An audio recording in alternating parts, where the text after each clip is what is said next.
Olá, queridos, boa tarde ou boa noite. Nesta quinta-feira, dia 14 de outubro, não novembro, né? De 2021. Esse mês é o mês que promete para mim o meu sexagenário, né? Eu vou virar um homem sexagenário, 60 anos. Olha que bênção, com saúde, graças a Deus, disposição para trabalhar e servir. Seja bem-vinda, seja bem-vindo à nossa live desta quinta-feira. Hoje nós vamos iniciar uma nova série sobre o lar, sobre a família, e eu desejo que você seja ricamente abençoado e inteiramente compreensivo naquilo que nós iremos falar a respeito deste tema tão maravilhoso. Eu quero estender a você as boas-vindas, dizer para você que se você ainda não compartilhou o nosso link, aproveite para compartilhar com os seus grupos, com as suas amizades, e assim mais pessoas poderão também participar conosco. Coloque o seu joinha, que você gostou, né? Ou se você não gostou também, quiser colocar, fique à vontade, tá bom? Mas eu espero que você entenda que o tema de hoje é tremendamente fantástico, porque vai falar sobre o estabelecimento da família, o estabelecimento do lar. Vamos, neste momento, então, orar ao nosso Deus e pedir que Deus nos abençoe, enquanto juntos nós abrimos a palavra e estudamos um pouco mais desta maravilhosa temática que é o lar, a família. Vamos orar? Senhor, nosso Deus e nosso Pai, nós te exaltamos, porque Tu és um Deus maravilhoso, misericordioso, um Pai de bondade e misericórdia. Agora, quando estamos iniciando mais esta live, rogamos que o Senhor nos bendiga, que o Senhor nos acompanhe com os Teus santos anjos, a fim de que aquilo que aqui iremos tratar possa ir ao encontro das pessoas que estão acompanhando a gente neste momento. Oro pelos que estão enfermos, por aqueles que estão acamados, por aqueles que estão padecendo ainda pelo luto, pelas perdas que tiveram de seus entes queridos, e rogamos a sabedoria dos altos céus, que o Espírito Santo esteja conosco, ajudando-nos a fazer aquilo que é correto e entender a Tua vontade. Bênçãos que te pedimos agradecidos, no nome de Jesus, o nosso Senhor e Salvador. Amém. Muito bom.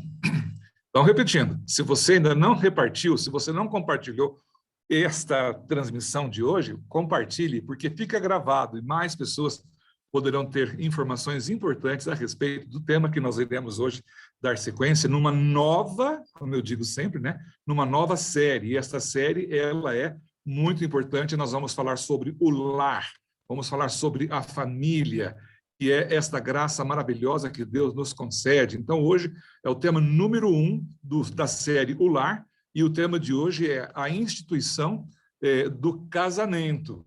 Algumas pessoas ficam perguntando, mas de onde veio o casamento? Bom, antes de mais nada, nós temos que entender que no livro das origens de todas as coisas, nós vamos perceber que Deus é o autor deste maravilhoso e sagrado estabelecimento, desta sagrada e maravilhosa instituição que chama-se lar, família, casamento.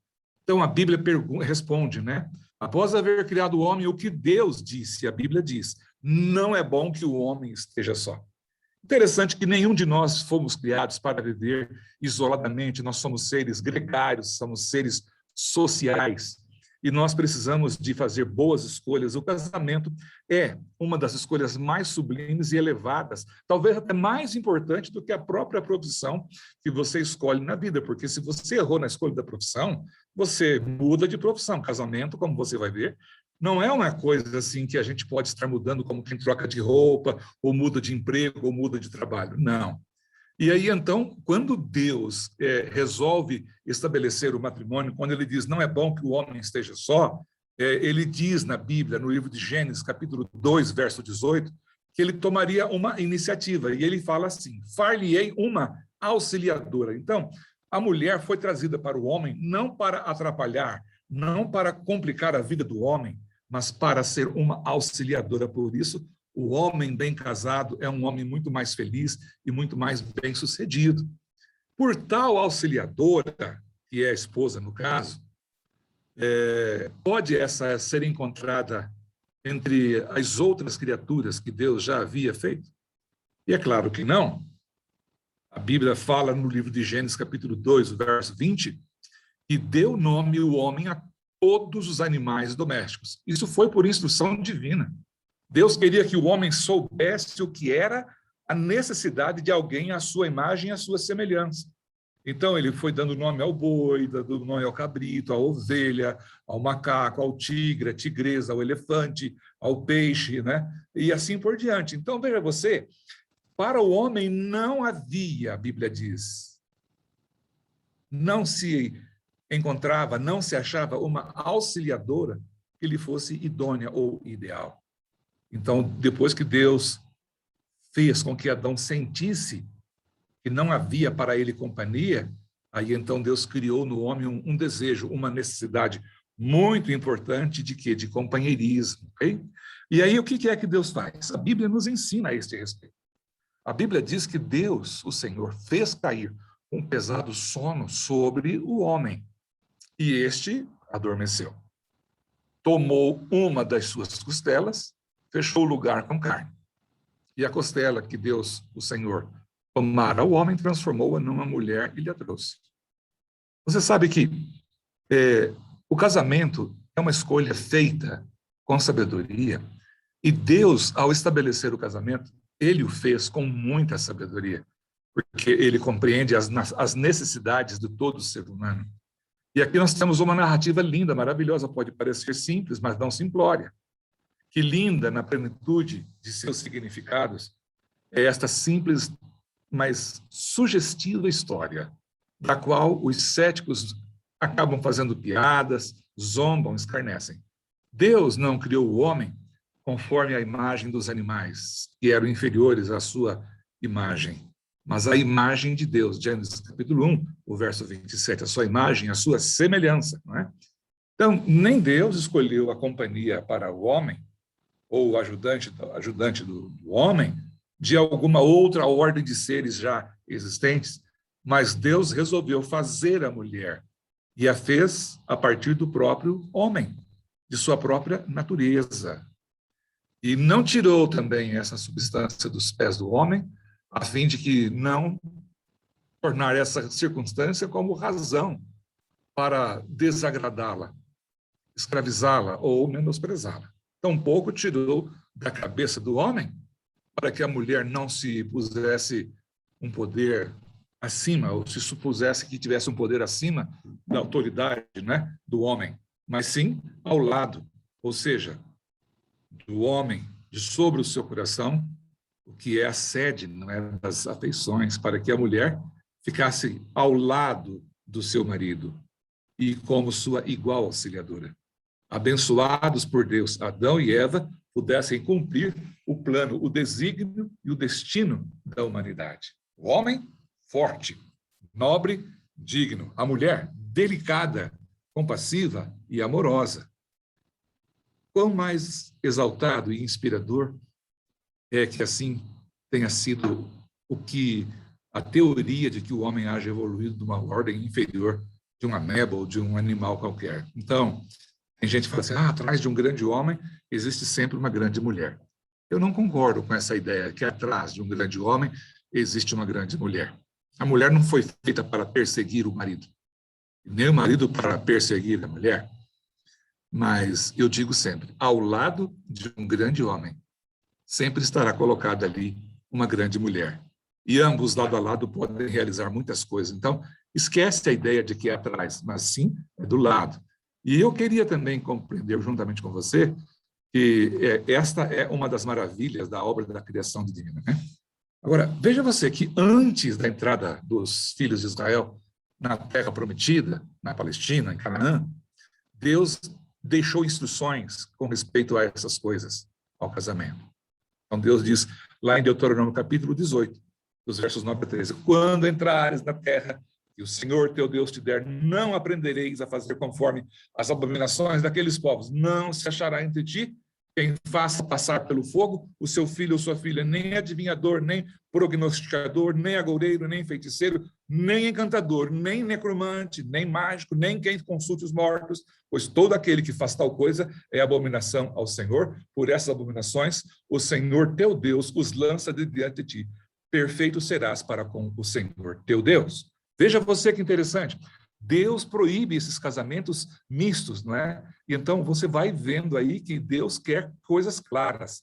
E aí, ao receber a Eva das mãos de Deus, qual foi a reação que Adão falou.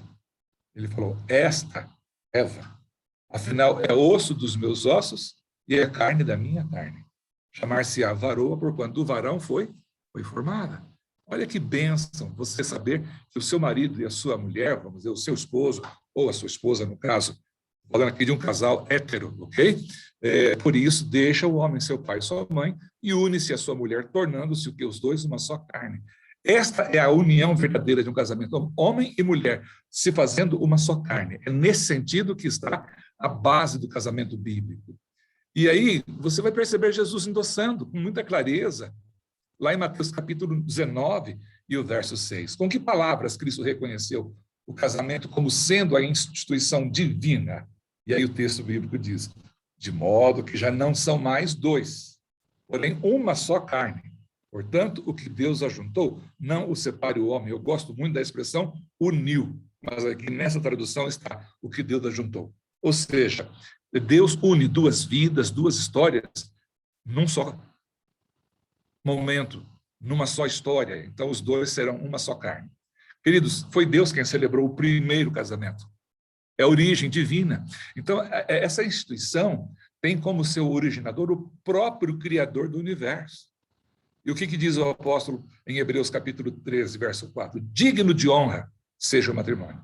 Foi essa uma das primeiras dádivas que Deus deu ao homem e é uma das duas instituições que, juntamente com o sábado, Adão trouxe consigo após ter entrado em pecado, quando ele saiu do paraíso.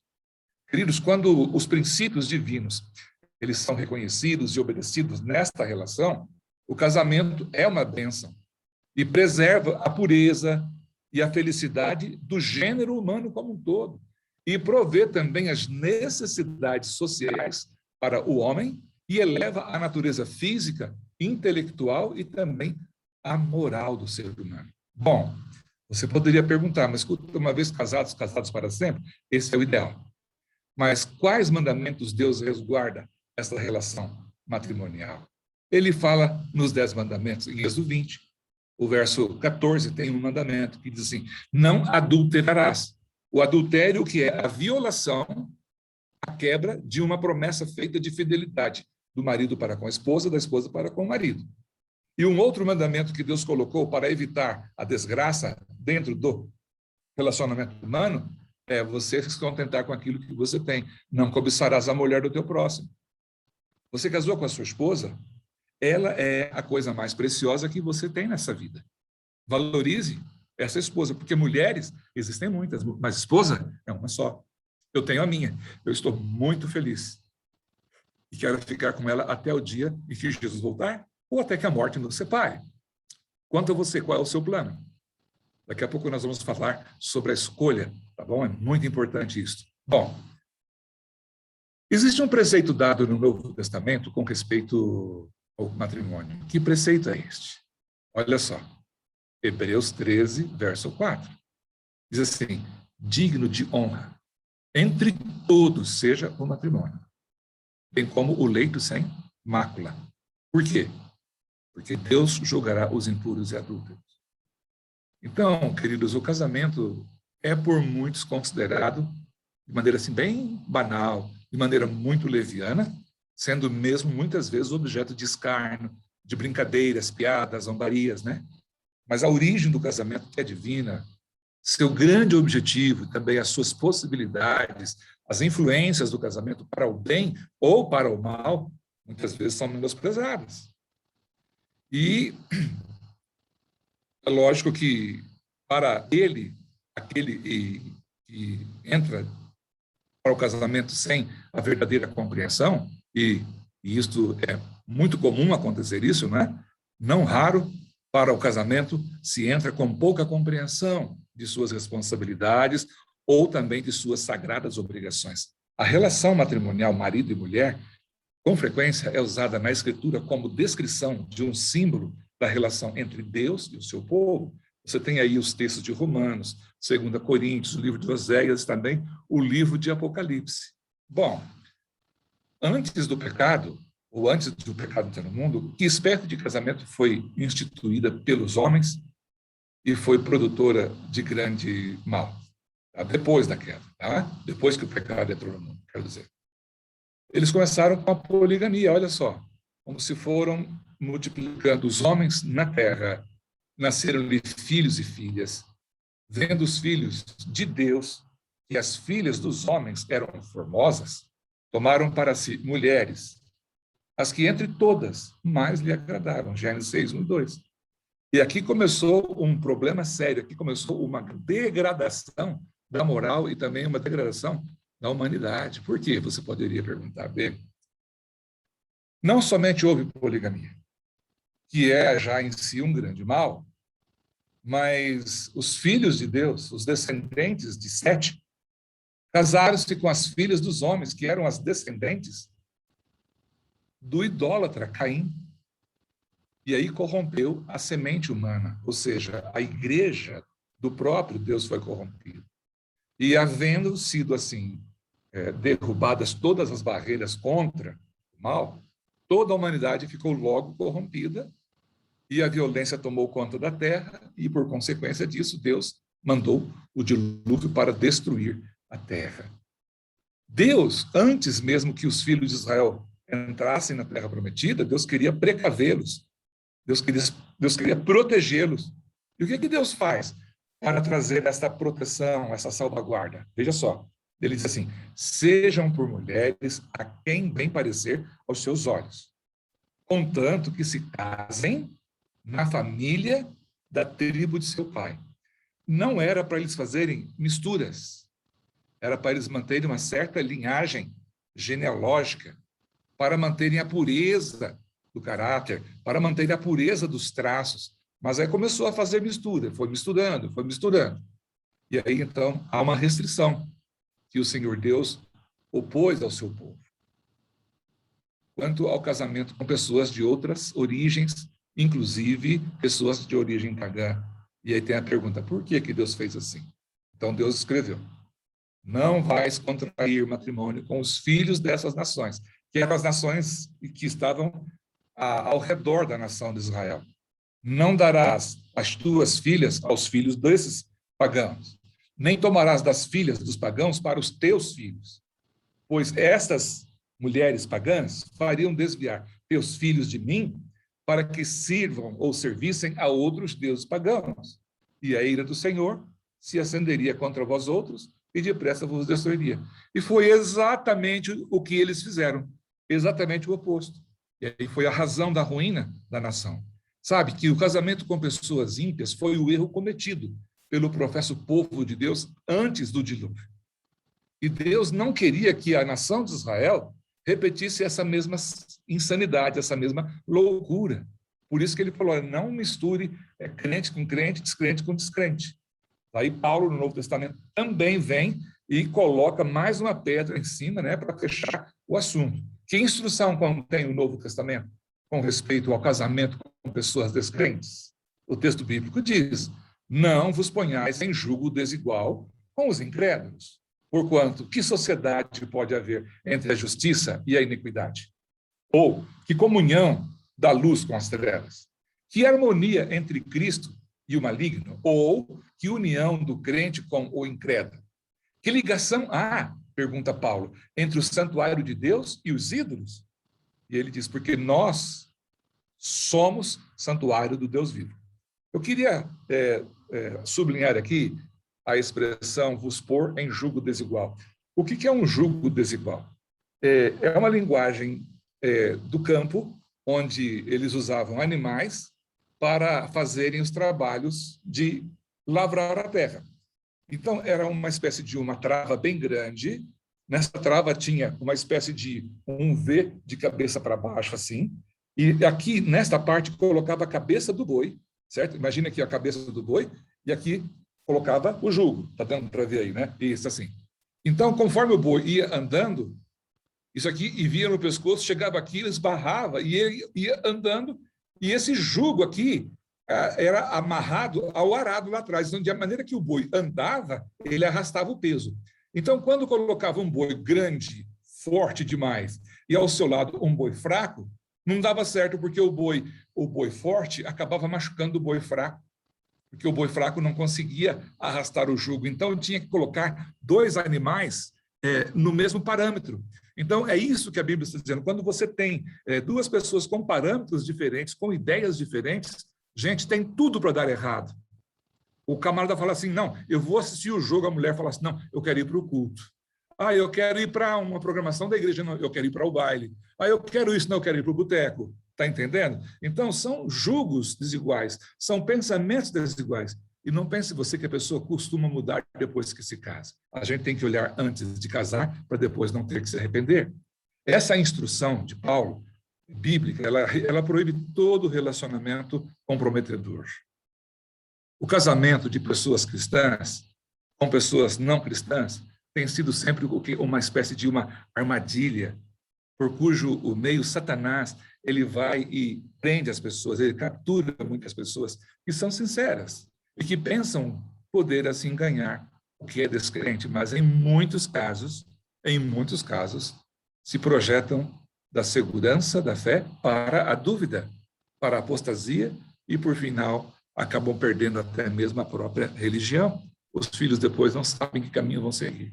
Constitui um dos perigos constantes de Israel contra o que Deus havia já aconselhado e advertido de maneira repetitiva, né? Veja só o que diz o texto: por isso não dareis as vossas filhas aos seus filhos, aos filhos dos pagãos, e as filhas dos pagãos não tomareis para vossos filhos, e jamais procurareis a paz por meio desse compromisso. Era essa a ideia, a paz e o bem, por meio de fazer o quê? Vamos casar nossos filhos, aí a gente vira comadre e compadre. Não é bem assim o casamento. O casamento é uma coisa muito mais do que se tornar compadres e comadres. É uma relação para uma vida inteira, é um compromisso de responsabilidade. Por isso que a sociedade vai de mal a pior, porque está negligenciando o casamento dentro do parâmetro que Deus estabeleceu. O próprio Salomão caiu nessa tentação. Ele foi influenciado por mulheres ímpias, ele teve mais de 1000 mulheres. A respeito de Salomão, a palavra de Deus perpetuou um seguinte registro terrível: suas mulheres lhe perverteram o coração para seguir a outros deuses. Vou falar uma coisa para você: nenhum cristão pode casar-se descrente sem correr o grave risco e sério risco de colocar-se em um terreno minado, em um terreno do inimigo. E eu vou dizer para você uma coisa: é bom escolher antes, porque você tem a oportunidade de escolher. Você não é obrigado a casar com ninguém. Desde que você saiba fazer a sua escolha, você terá mais sucesso. A Bíblia não advoga a separação depois da união haver sido formada. Mas o bom senso deveria mostrar para a gente que a fé pode ser mais bem mantida e mais bem assegurada a felicidade se tanto o marido como a mulher forem crentes da mesma fé. Eu sou fruto de um casamento que a minha mãe, quando casou-se, ela partilhava da mesma fé que meu pai. Aí a minha mãe tornou-se cristã, batizou-se como adventista do sétimo dia, e foi um tormento a vida da minha mãe, praticamente até mesmo perto da morte do meu pai. Meu pai não cria naquilo que nós criamos. Meu pai não dava apoio para a gente ir para a igreja. E eu digo para você, e eu sou o que sou, graças à mãe que eu tive.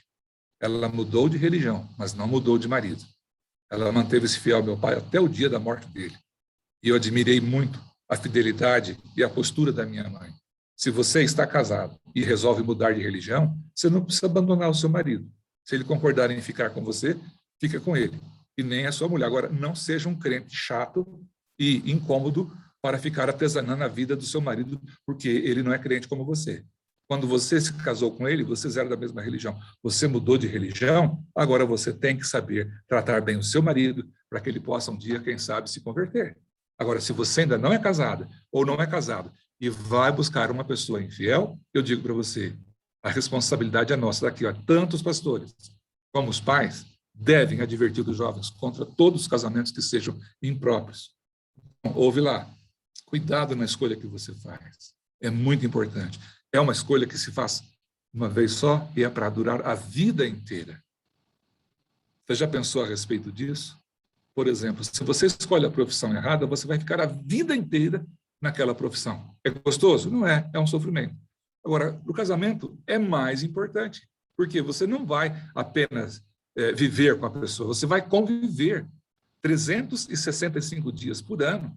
Vai dormir com esta pessoa, vai tirar férias com esta pessoa, vai para o mercado com esta pessoa, vai para qualquer lugar, vai junto, porque o que Deus uniu não separe o homem jamais. Você tem que ser um chiclete, vamos dizer assim, ao lado da sua esposa e do seu marido. Por quê? Porque vocês são casados. Quem vê você, vê a sua esposa, quem vê sua esposa, lembra de você. É assim que tem que ser. Agora, se você não escolheu bem, não é hora de você pular fora do bote. Peça a Deus resiliência, ore para que Deus transforme o seu coração. Porque se Deus transformar o seu coração, o seu cônjuge vai perceber a mudança que veio na sua vida. Não é hora de pular do barco. Qual foi a instrução que Abraão deu ao servo dele, Eliezer, quando mandou buscar uma noiva para o filho dele? Da minha família e da casa de meu pai, tomes esposa para meu filho. Jura? Põe a mão aqui debaixo da minha coxa. Você promete? E assim Eliezer prometeu. Esse texto indica que nos tempos primitivos da Bíblia, incumbia-se aos pais mais a escolha da companheira de vida para seus filhos, do que, em geral, acontece hoje. Eu não posso escolher com quem minha filha vai se casar. Ela escolhe e fala assim, rapaz, esse aqui é o rapaz que eu quero me casar com ele. O senhor dá o seu consentimento? Então eu posso dizer sim, posso dizer não. E se eu disser não, infelizmente, ela poderá querer sim, ela tem idade e maturidade. Ela não vai fazer isso porque ela ama o papai e sabe que o papai e a mamãe querem o bem dela. Mas deixa eu dizer para você, hoje os jovens que são sábios, eles procuram conselho dos seus pais. Sobretudo vão procurar conhecer a vontade de Deus antes de entrar nesse relacionamento importante. E existem ali responsabilidades, graves responsabilidades, e profundas consequências também. Meu amigo, é uma bênção estar casado, mas casado de maneira decente. Não case pensando em ser feliz. Case pensando em fazer o seu cônjuge feliz. Você é uma moça? Eu quero ser... Não pense que você quer ser feliz. Lógico, você deseja felicidade. Mas não pense que é o casamento que vai fazer você feliz. Se o casamento fizesse as pessoas felizes, ninguém se separaria. O que faz você feliz é o seu altruísmo, é o seu desejo de fazer a pessoa que você escolheu. Esse aqui é meu eleito. O rapaz diz, essa aqui é a minha eleita. Então, moças, se você diz, esse aqui é o meu príncipe, esse aqui é o meu Dom Juan, né? Fique fiel ao lado dele. Faça esse homem feliz. Que ele não sinta a necessidade de buscar felicidade ou atenção fora do relacionamento. E você com sua esposa da mesma forma. Escolheu essa menina? Ok. Você tirou da casa dos pais dela. Você não tem o direito de ficar fazendo dela gato e sapato. Trata bem. Casamento não é uma certidão de propriedade. Deu para entender? Casamento é parceria, é cumplicidade, não é escravidão. Aqui quem manda sou. Que para com essa ideia desse machismo. Esse machismo não leva a lugar nenhum. Onde existe amor, não há preocupação em saber quem manda. É quem ama mais. Dentro do amor, não tem um negócio. Eu sou o homem dessa casa. Eu sou quem manda. Outras vezes eu já vi, quem que manda aqui? Por que você está perguntando quem manda aqui? Se você não sabe quem manda aqui, quem vai saber? Nem você está sabendo quem manda. Então não tem que ficar perguntando quem manda. O que vale não é a competição, mas sim cooperação. E talvez eu esteja falando para alguém que está quase jogando a toalha no ringue para ir fora do casamento. Deixa eu falar uma coisa para você. Experimente mudar você. Tratar melhor. Tratar com amor, com paciência, com delicadeza. Faça a sua parte. E ore a Deus. O casamento pode estar ruim, mas ele pode reverter e tornar uma bênção, uma grande virada. Porque a Bíblia diz que a mulher casada está ligada pela lei ao marido enquanto ela vive. E vice-versa também.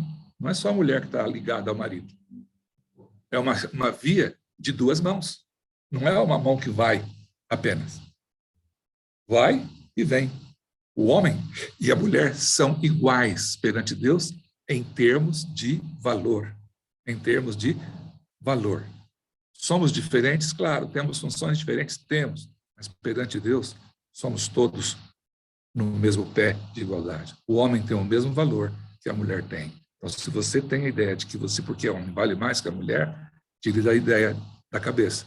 Jesus não morreu por sua mulher 2 vezes porque ela é pior que você. Ou Jesus não morreu por você, marido, porque você é pior que a sua esposa 2 vezes. Não, ele morreu uma vez por todas. E morreu para homens e mulheres. Então, vamos trabalhar essa ideia com uma outra visão de cumplicidade, de companheirismo, ok? E qual é a única circunstância que Cristo coloca para uma dissolução de um relacionamento matrimonial?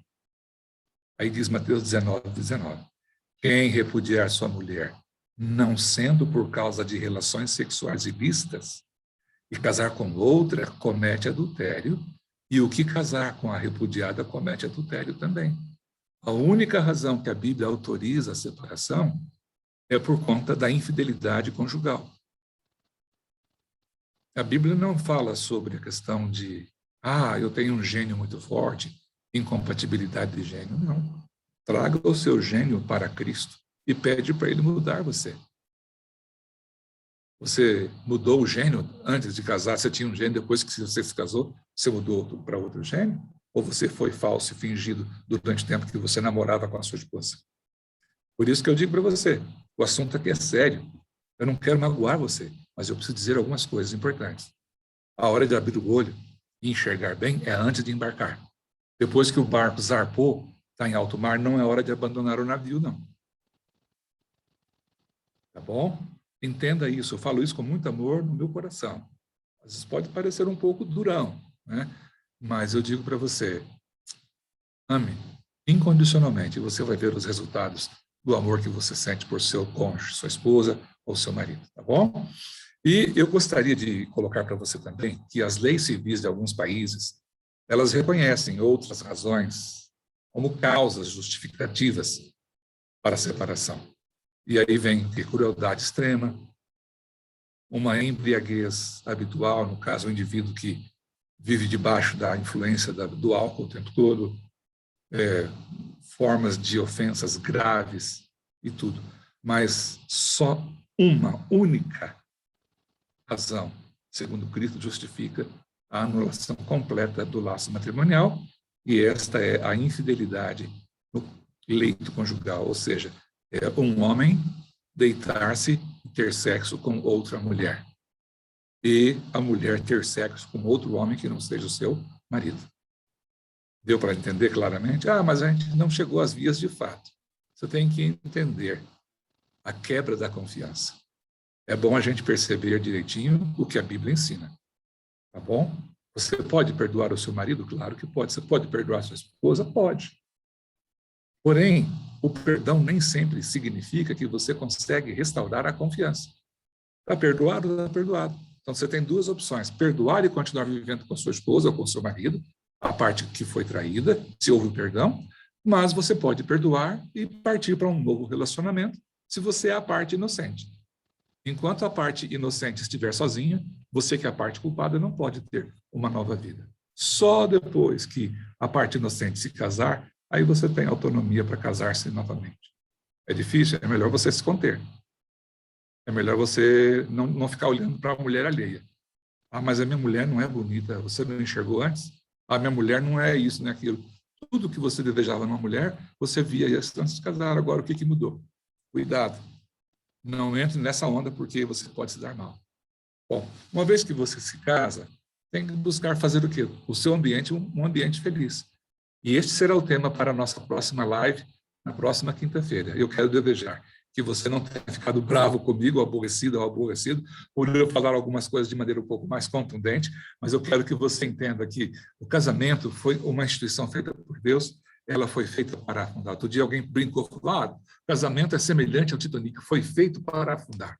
Não, casamento não foi feito para afundar. Casamento foi feito para erguer. Casamento foi feito para afirmar. Você como pessoa, você como ser humano, você como homem, você como mulher. Casamento é coisa de Deus, é um pensamento divino. E por isso que a Bíblia diz, venerado entre todos seja o matrimônio no leito sem mácula. E se eu dei alguma dúvida que não foi para atingir você, mas foi para você se tocar. E você tem a melhor esposa do mundo, ou eu diria para você que é a esposa, você é o melhor marido do mundo, E talvez só vai reconhecer e saber disso o dia que você perder. Mas eu não gostaria que você perdesse. Eu gostaria que você recuperasse cada vez mais o amor e o carinho que você tem por seu esposo e por sua esposa. Que Deus te abençoe. Tenha uma noite feliz de quinta-feira. Aproveite esses momentos e curta juntos a vida a dois. Posso orar com você? Então vamos orar. Pai querido, obrigado por esses momentos felizes de estudo da tua palavra, falando sobre a família, sobre o casamento. Que o Senhor abençoe este casal, esta família, este marido, esta mulher, este moço, esta moça que está aí pensando em se casar, que sejam, Senhor Deus, felizes e que vivam uma vida digna para a honra e para a glória do teu nome. Dá-nos uma noite feliz e ajuda-nos a estar em tua presença a cada instante. Em nome de Jesus. Amém. Só para lembrar que amanhã, sexta-feira, às 18h30, nós teremos live do Pôr do Sol, recebendo sábado em família, e eu quero contar com a sua companhia. E você agora, que você já assistiu tudo, compartilhe o link e chame pessoas para aprender um pouco mais da palavra de Deus. Um beijo no coração e que Deus nos abençoe a todos. É o meu desejo e a minha oração por todos nós. Tchau, tchau e até amanhã, se Deus quiser.